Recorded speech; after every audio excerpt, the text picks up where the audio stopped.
Seja bem-vindo a mais um estudo no canal Clamando no Deserto.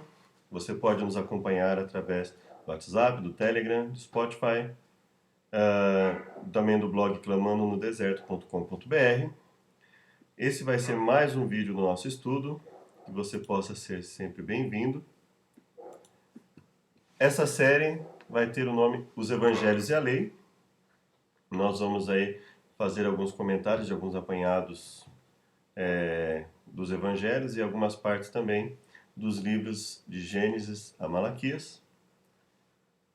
Em especial, né, alguns pontos aí do Pentateuco, da Torá, que nós possamos aprender sempre juntos e que esse seja um estudo em que Deus continue nos auxiliando, assim como eu creio que tem auxiliado até agora. Peço que nos acompanhe na oração e que Deus continue conosco. Senhor Deus, que nos auxilie, que possamos aprender mais da Tua Palavra. Te agradecemos por tudo que nos tem concedido até agora, pela proteção e cuidado que tem tido conosco. Abençoe a cada um de nós, que possamos estar sob a Sua proteção, Seus cuidados, a Sua sabedoria, para que possamos nos prevenir diante dessa pandemia e diante de todos os problemas que nos assolam durante a nossa vida. Esteja conosco, nos auxiliando, nos dê sabedoria para que possamos estudar e aprender cada vez mais sobre Ti. Nós imploramos em nome de Jesus. Amém. Começamos com Mateus 3, que diz o seguinte: E naqueles dias apareceu João o Batista pregando no deserto da Judéia, e dizendo: Arrependei-vos, porque é chegado o reino dos céus. Porque este é o anunciado pelo profeta Isaías, que disse: Voz do que clama no deserto, preparai o caminho do Senhor, endireitai as suas veredas. Então, o primeiro ponto aqui que nós percebemos é que o preparo do caminho do Senhor, o endireitar as veredas, significava chamar o povo de volta ao arrependimento. Arrependei-vos, porque é chegado o reino dos céus. E este João tinha suas vestes de pelos de camelo e um cinto de couro em torno de seus lombos, e alimentava-se de gafanhotos e de mel silvestre. Então ia ter com ele Jerusalém e toda a Judéia e toda a província adjacente ao Jordão. Então, a sua mensagem já tinha alcançado um grande número de pessoas. E não só alcançado no sentido de ouvirem, mas também no sentido de aceitarem o seu convite ao arrependimento. E eram por ele batizados no Rio Jordão, confessando seus pecados. Ou seja, o interesse em mudança de vida, o interesse em permitir que Deus atue na vida e transforme. E vendo ele muito dos fariseus e dos saduceus que vinham ao seu batismo, dizia-lhes: Raça de víboras, quem vos ensinou a fugir da era futura? Produzi, pois, frutos dignos de arrependimento. Ele estava falando sobre o quê? Sobre comportamento, sobre ações, sobre obras, atitudes, não é? Maus pensamentos, o interesse em prejudicar, o interesse em pressionar uma pessoa para que ela erre e para que ela possa cair em descrédito e esse tipo de coisa. E ele diz, e não então seria esse, produzir, pois, frutos dignos de arrependimento, ou seja, tem uma vida que realmente revele que vocês se arrependem, que vocês estão com o desejo de se arrepender dos erros que cometem e que cometeram. E não presumais não presumais de vós mesmos, dizendo, temos por pai a Abraão, porque eu vos digo que, mesmo destas pedras, Deus pode suscitar filhos a Abraão. E também agora está posto o machado à raiz das árvores.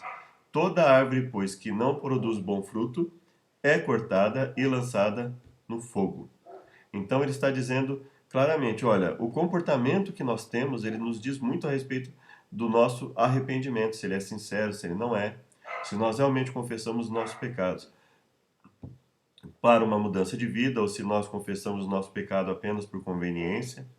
Então isso nos diz bastante. Ele diz, já está posto o machado e toda árvore que não produz bom fruto é cortada e lançada no fogo. Então ele está deixando uma situação bem clara. Ou estamos dispostos a confessar nossos pecados, nos arrepender e mudar nossa vida, ou a nossa suposta conversão, o suposto arrependimento, não resultarão em nada de bom para nós, né? Talvez resulte, vamos dizer assim, enquanto nós estivermos aqui, mas em termos de salvação, em termos de vida eterna, não vai resultar em nada. E, aliás, até muito sofrimento, muitas vezes, uma pessoa que quer, talvez, vamos dizer assim, o melhor dos dois mundos. Que seria o quê? Ao mesmo tempo em que ela busca algumas coisas em Deus, ela busca o melhor do mundo, né? Do que ela acha melhor fora do caminho de Deus.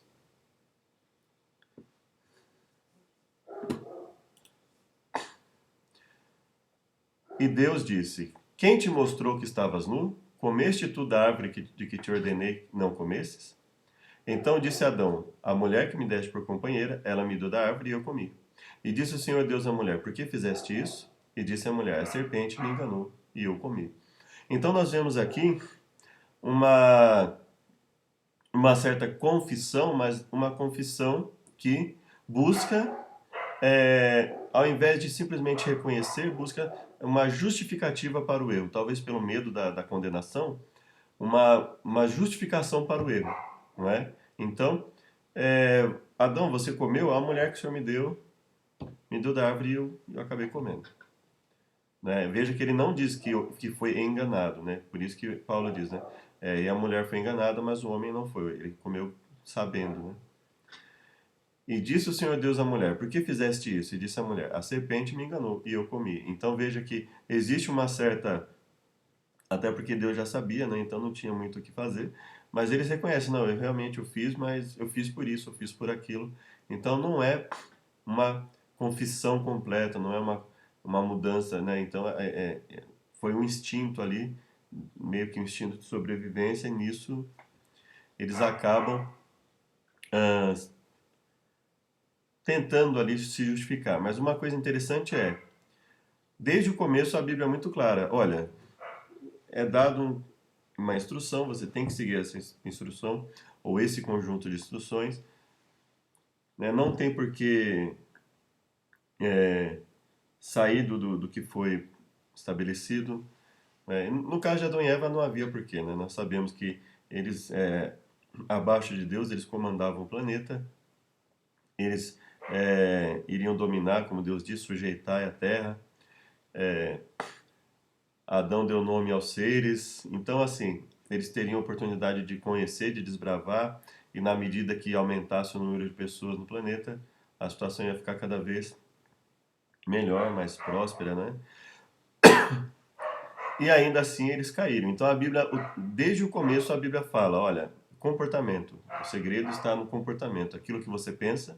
Eva foi enganada, ela foi atingida na sua mente, e isso influenciou fortemente no seu comportamento. Então nós temos que tomar muito cuidado com aquilo que vem à nossa mente, aquilo que nós nos alimentamos. Ou seja, desde o início o evangelho, ele segue mais ou menos a linha, segue mais ou menos, não, segue a linha que foi instituída desde o Gênesis, não é? Ou seja, o arrependimento ele faz com que haja mudança de vida. Conheceu Adão a Eva, sua mulher, e ela concebeu e deu à luz a Caim e disse: Alcancei do Senhor um homem. Ou seja, isso revela uma atitude de Eva, no sentido de que ela confiava na promessa de Deus, confiava em Deus. Ela não perdeu a fé em Deus. Então ela diz: Alcancei do Senhor um homem. Né? Então isso mostra que ela.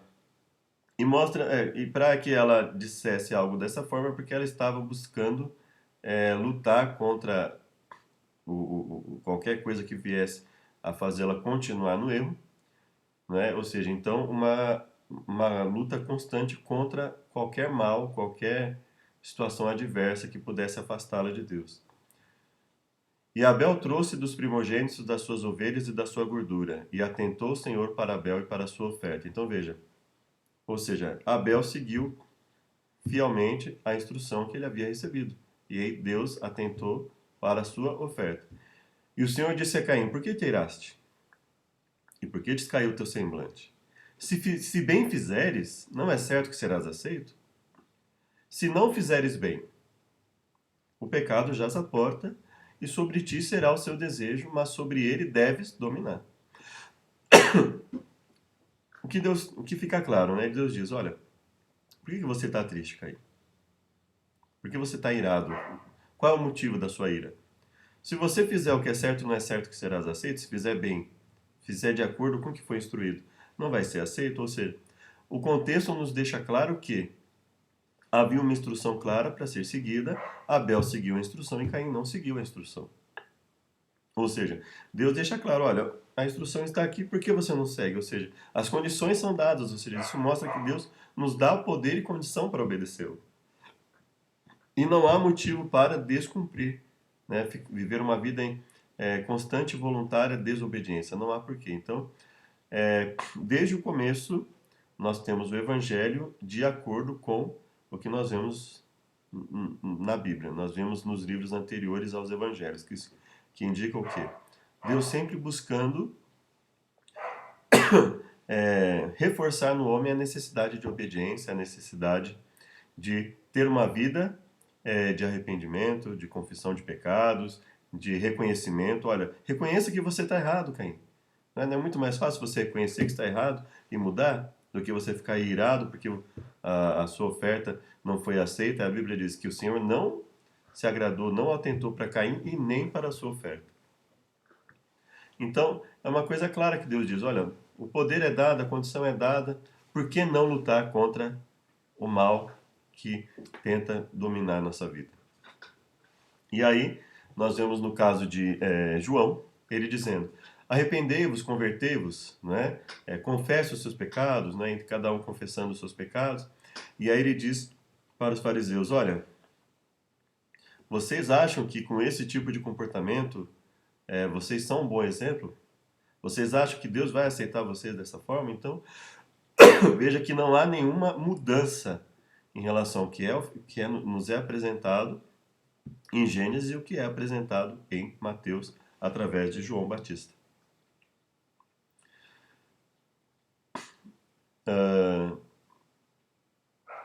Tá, eu voltei. Sendo, pois, Abrão, da idade de 99 anos, apareceu o Senhor a Abrão e disse-lhe, eu sou o Deus Todo-Poderoso, anda em minha presença e sê perfeito. E porei a minha aliança entre mim e ti, e te multiplicarei grandissimamente. Ou seja, a primeira coisa que Deus fala para Abrão, eu sou o Todo-Poderoso, ou seja, eu posso fazer o que for necessário, e você precisa andar na minha presença e ser perfeito. Ou seja, Deus já está ali, o que fica claro para nós é que desde o início havia um conjunto de instruções a ser seguidas pelas pessoas, e isso caracterizaria o ato de andar na presença de Deus e ser perfeito. Anda na minha presença e ser perfeito. E porei a minha aliança entre mim e ti. Então existe uma confusão entre a obediência como mérito e a obediência como consequência da salvação em Deus. Então Deus diz claramente, anda na minha presença, me obedeça e porei a minha aliança. Então a aliança de Deus, veja que fala em aliança e faz essa aliança vinculada ao quê? Ao se colocar à disposição de Deus para que ele mude a vida da pessoa. Para que, pelo poder de Deus, essa pessoa venha obedecer a Deus. Isso não é uma opção. Olha, você pode participar da aliança e andar do jeito que você quiser. Não, veja que está vinculado. Anda na minha presença, ser perfeito e porei a minha aliança entre mim e ti. E te multiplicarei grandissimamente. Depois diz, e estabelecerei a minha aliança entre mim e ti, e a tua descendência depois de ti em suas gerações, por aliança perpétua, para te ser a ti por Deus e a tua descendência depois de ti. E te darei a ti e a tua descendência depois de ti a terra das tuas peregrinações, toda a terra de Canaã em perpétua possessão, e ser-lhes-ei o seu Deus. Disse mais Deus a Abraão, tu, porém, guardarás a minha aliança, tu e a tua descendência depois de ti, nas suas gerações. Esta é a minha aliança que guardareis entre mim e vós, e a tua descendência depois de ti, que todo homem entre vós será circuncidado. Então, mais uma aliança, mais um estabelecimento de comprometimento em se comportar conforme a vontade de Deus. Veja que Deus não está dizendo, esse vai ser um mérito, não, essa vai ser a condição para que essa aliança que foi dada pela misericórdia de Deus seja mantida. Para que você possa experimentar das bênçãos de Deus. Ou seja, comprometimento e se colocar, mesmo com os defeitos, mesmo com os pecados, à disposição de Deus para que Deus transforme a vida. Então isso é um padrão que nós vemos desde o Gênesis.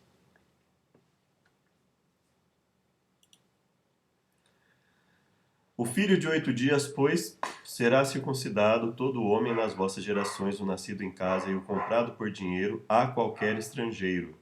Ou seja, uma pessoa que não fizesse parte do povo, não fizesse parte daquele grupo específico que estava ali no momento em que a aliança foi feita, ele também seria circuncidado. Com efeito, será circuncidado o nascido em tua casa e o comprado por teu dinheiro. E estará a minha aliança na vossa carne por aliança perpétua. E o homem incircunciso, cuja carne do prepúcio não estiver circuncidada, aquela alma será extirpada do seu povo, quebrou a minha aliança. Então Deus deixa claro, olha, a minha aliança é o seguinte, vai haver a circuncisão. Não participou da circuncisão, não quero circuncidar. Não, então tudo bem, não vai fazer parte do povo. Quebrou a aliança. Então veja, Deus está dizendo, olha, a minha aliança é estabelecida, mas existem fatores condicionados, condicionais dentro dessa aliança. Então veja que não é simplesmente, você não tem mérito, eu vou te oferecer a aliança e não precisa fazer nada. Não. Você não tem mérito, mas pela minha misericórdia eu faço uma aliança, Deus faz uma aliança conosco, pela misericórdia dele, e ele diz, olha, mas essa aliança tem condições. Você não tem mérito para entrar nela, mas para que ela valha para você, você precisa se colocar à minha disposição e fazer o que eu mando, é o que Deus estabelece. E disse o Senhor, ocultarei eu a Abraão o que faço, visto que Abraão certamente virá a ser uma grande nação, e grande e poderosa nação, e nele serão benditas todas as nações da terra, porque eu o tenho conhecido, e sei que ele há de ordenar a seus filhos e a sua casa depois dele, para que guardem o caminho do Senhor. Olha só, mais uma vez, Deus fala no contexto da obediência, para agir com justiça e juízo. E o que significa o termo justiça e juízo? Para agir em obediência ao que foi estabelecido como instrução a ser seguida. Para que o Senhor faça vir sobre Abraão o que acerca dele tem falado. Disse mais o Senhor, porquanto o clamor de Sodoma e Gomorra se tem multiplicado, e porquanto o seu pecado, olha só, se tem agravado muito, descerei agora e verei se com efeito tem praticado segundo o seu clamor que é vindo até mim, e se não, sabê-lo-ei. Então viraram aqueles homens os rostos dali e foram-se para Sodoma, mas Abraão ficou ainda em pé diante da face do Senhor. E chegou-se a Abraão dizendo, destruirás também o justo com o ímpio, o que não faria sentido se não houvesse o conjunto de instruções, tanto para ele como para os outros povos. Ou seja, Deus está falando, olha, Sodoma e Gomorra havia um conjunto de instruções que eles deveriam seguir, eles não querem seguir. E se porventura houver 50 justos na cidade, destruirá também, não pouparás o lugar por causa dos 50 justos que estão dentro dela? Longe de ti que faças tal coisa, que mates o justo com o ímpio. Que o justo seja como o ímpio longe de ti. Não faria justiça o juiz de toda a terra? Veja que desde o início nós temos um padrão de oferecimento de aliança, Deus entrando com a sua misericórdia, mas exigindo, junto com essa aliança, o comprometimento do ser humano em obedecê-lo, em obras, em atitudes, em ações.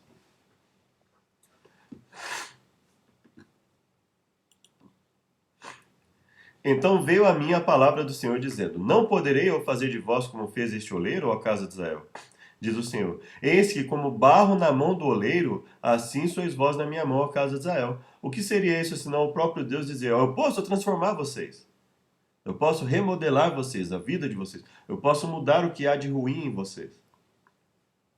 No momento em que falar contra uma nação e contra um reino para arrancar e para derrubar e para destruir, se a tal nação, porém, contra a qual falar se converter da sua maldade, também eu me arrependerei do mal que pensava fazer-lhe.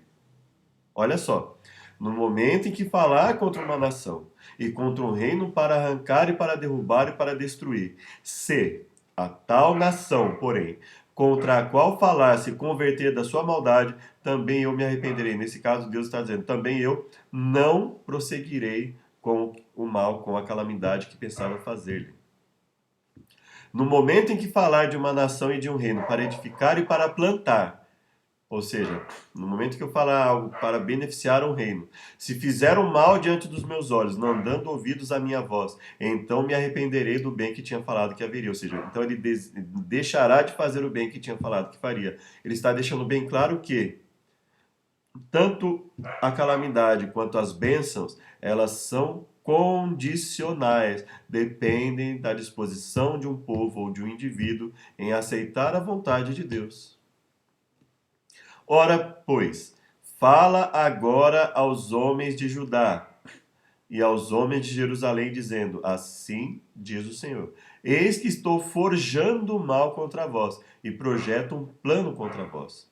Convertei-vos, pois, agora a cada um do seu caminho, e melhorai os vossos caminhos e as vossas ações. Mas eles dizem: não há esperança, porque andaremos segundo as. Não há esperança, porque andaremos segundo as nossas imaginações. E cada um fará segundo o propósito do seu mau coração. Ou seja, pecado deliberado, uma vontade, uma desobediência por obstinação, por rebelião. Portanto, assim diz o Senhor: perguntai agora entre os gentios quem ouviu tal coisa, coisa muito horrenda fez a Virgem de Israel. Porventura a neve do Líbano deixará a rocha do campo, e esgotar-se-ão as águas frias que correm de terras estranhas? Contudo, o meu povo se tem esquecido de mim, queimando incenso à vaidade, que os fez tropeçar nos seus caminhos, e nas veredas antigas para que andassem por veredas afastadas, não aplainadas. Então Deus está dizendo bem claramente, ó, eu posso mudar a vida de vocês, as disposições de vocês, essa disposição em desobedecer pode ser transformada, vocês podem se modificar, mas para isso precisa haver arrependimento, conversão, sair do caminho mau e buscar lutar contra esse caminho e seguir em direção ao bom caminho. Então Deus deixa claro isso nessa mensagem também a Jeremias.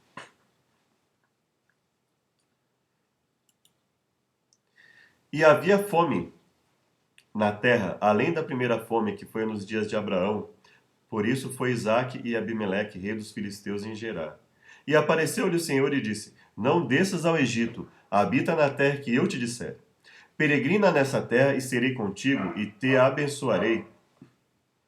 Porque a ti e à tua descendência darei todas estas terras e confirmarei o juramento que tenho jurado a Abraão, teu pai.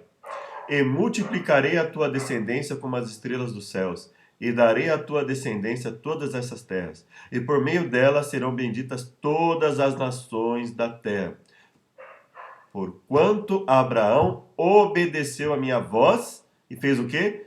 Guardou o meu mandado, os meus preceitos, os meus estatutos e as minhas leis. Quer dizer que Abraão foi perfeito? Não. Quer dizer que Abraão não se rebelou contra Deus, que ele se colocou à disposição de Deus e passou a lutar contra a sua tendência pecaminosa, passou a lutar contra aquilo que fazia pecar. Ou seja, se entregou a Deus e entre erros e acertos foi melhorando, foi mudando a sua forma de relacionamento com Deus e, consequentemente, com os seus próximos, com as pessoas ao seu redor. Então, a Bíblia sempre coloca o quê? Arrependimento, conversão, mudança, obediência. Veja que já em Gênesis já fala mandado, preceitos, estatutos, leis. Ou seja, a Bíblia deixa claro. Isso, quando a Bíblia faz o contraste entre Abraão e Sodoma e Gomorra, ela deixa claro que Deus não estava estabelecendo isso apenas para um grupo, para uma pessoa, para um clã. Não, ele estava dando essa oportunidade a outros povos. Mas ele mantinha isso a quem o aceitasse. Depois disse Deus a Jacó: levanta-te, sobe a Betel e habita ali, e faz ali um altar ao Deus que te apareceu, quando fugiste da face de Esaú teu irmão. Então disse Jacó à sua família e a todos os que com ele estavam: tirai os deuses estranhos que há no meio de vós, e purificai-vos e mudai as vossas vestes. O que é isso, senão uma busca de transformação de vida, uma transformação constante. Olha, vamos ver o que está errado, vamos consertar, vamos mudar, o poder de Deus vai estar conosco, vamos conseguir reverter a situação. E levantamo-nos e subamos a Betel, e ali farei um altar ao Deus que me respondeu no dia da minha angústia, e que foi comigo no caminho que tenho andado. Então deram a Jacó todos os deuses estranhos que tinham em suas mãos, e as arrecadas que estavam em suas orelhas.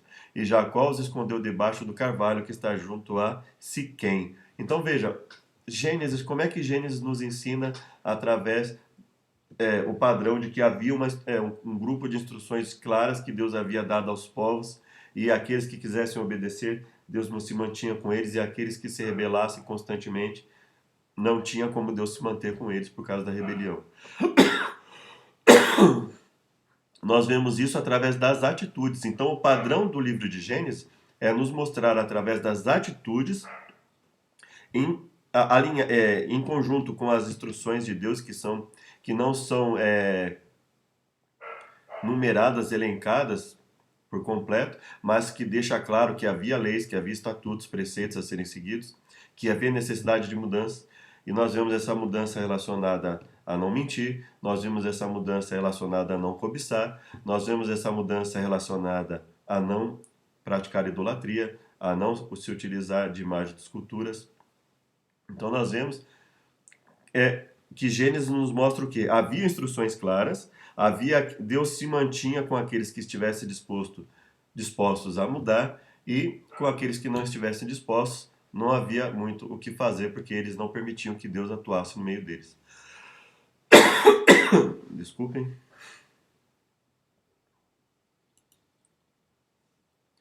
Se sois homens de retidão, que fique um de nossos irmãos preso na casa de vossa prisão, e vós ide levai mantimento para a fome de vossa casa. E trazei-me o vosso irmão mais novo, e serão verificadas vossas palavras, e não morrereis. E eles assim fizeram. Então disseram uns aos outros: Na verdade, somos culpados acerca de nosso irmão, pois vimos a angústia de sua alma quando nos rogava. Nós, porém, não ouvimos, por isso vem sobre nós esta angústia. E Rúben respondeu-lhes, dizendo: Não vou-lo dizer eu, não pequeis contra o menino, mas não ouvis, e vedes aqui, o seu sangue também é requerido. O que é isso, senão a consciência dos irmãos pesando? Ou seja, eles dizem, tá vendo? Nós erramos e Deus está permitindo que nós passemos por isso. O que é isso, senão o processo que leva uma pessoa a refletir sobre os seus erros, se converter dos seus caminhos, se arrepender, se converter dos maus caminhos e buscar fazer o que é correto. Porque teu servo se deu por fiador por este moço para com meu pai, dizendo: Se eu o não tornar para ti, serei culpado para com meu pai por todos os dias. Agora, pois, fique teu servo, que seria Judá, em lugar deste moço, por escravo de meu senhor. Então Judá estava falando com José, que era seu irmão, mas ele não sabia que era o irmão, que estava falando com o próprio irmão. E que suba o moço com seus irmãos. Porque como subirei eu a meu pai, se o moço não for comigo, para que não veja eu o mal que sobrevirá ao meu pai. O que é isso senão uma atitude bondosa, uma indicação de mudança de pensamento de Judá?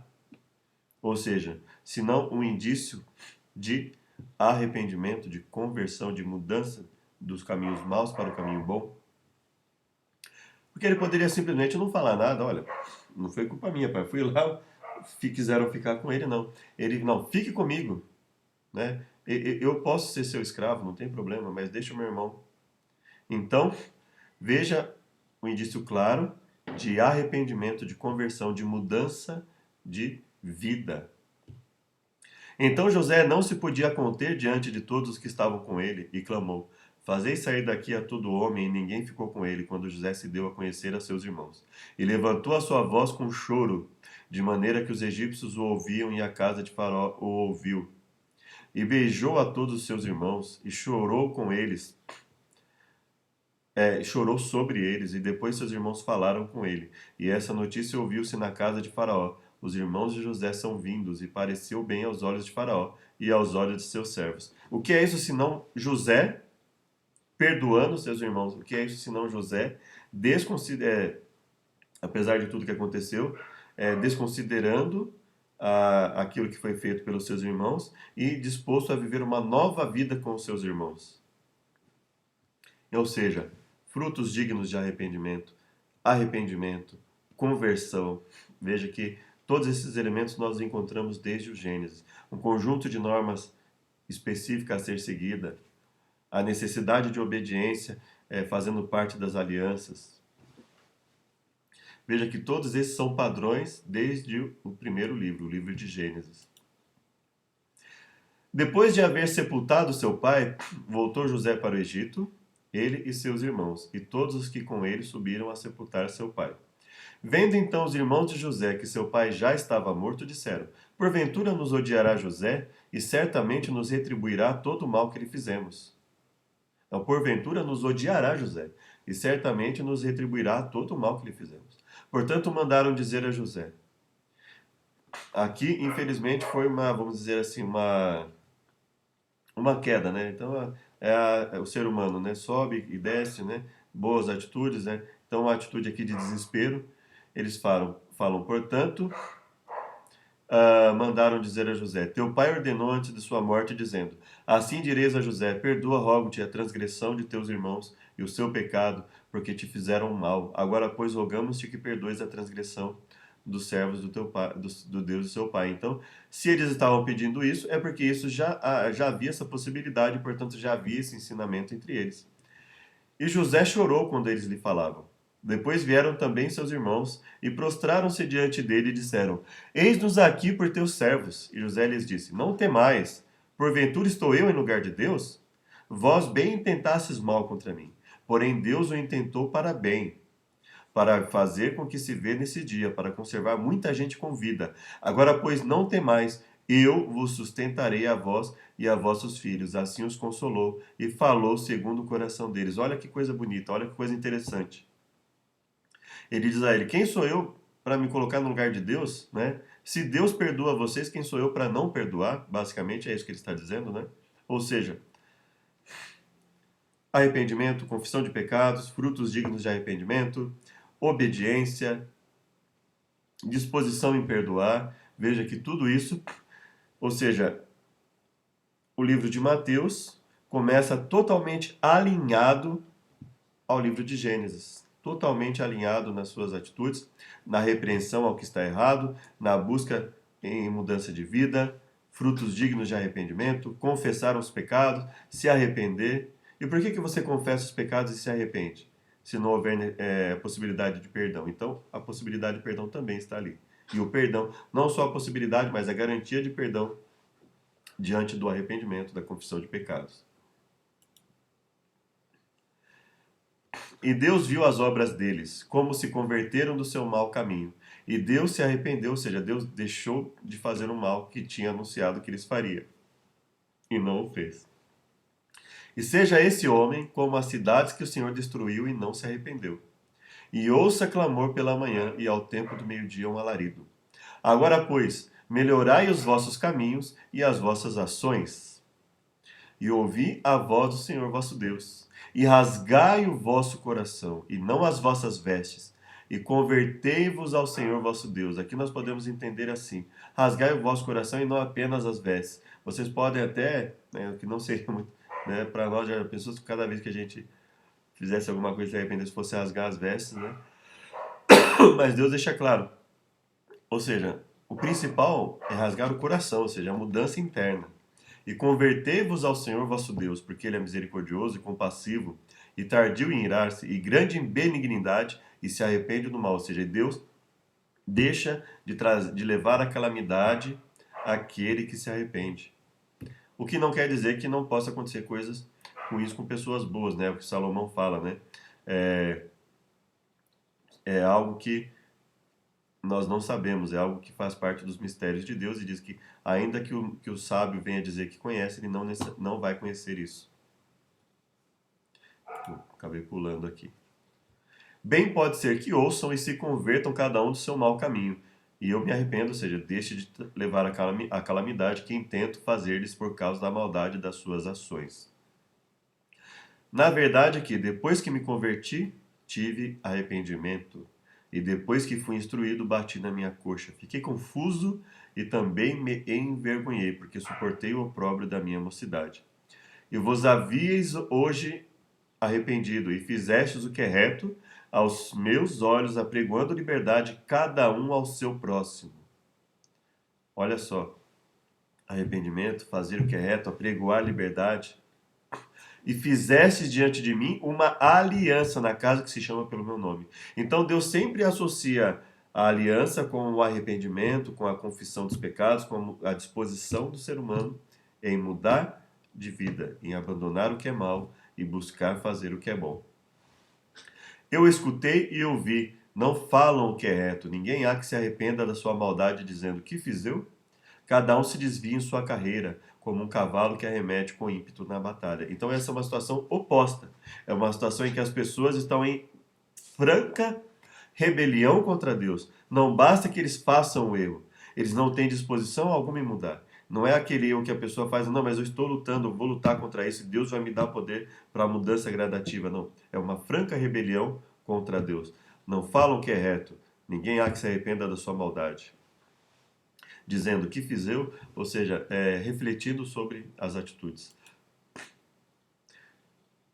Agora nós vamos aqui, no próximo estudo, continuar a partir de uma frase de Marcos, né, de um texto de Marcos.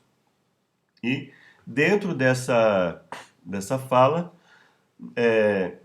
nós vamos dar continuidade ao que João falou, ao que João comenta, e aos eventos que vão suceder. Vamos falar, nós pegamos vários textos desde Mateus até João, vamos comentar sobre ele. A minha intenção nesse início foi mostrar que, logo no começo de Mateus, aquele pequeno texto ele já nos fala bastante coisa, né?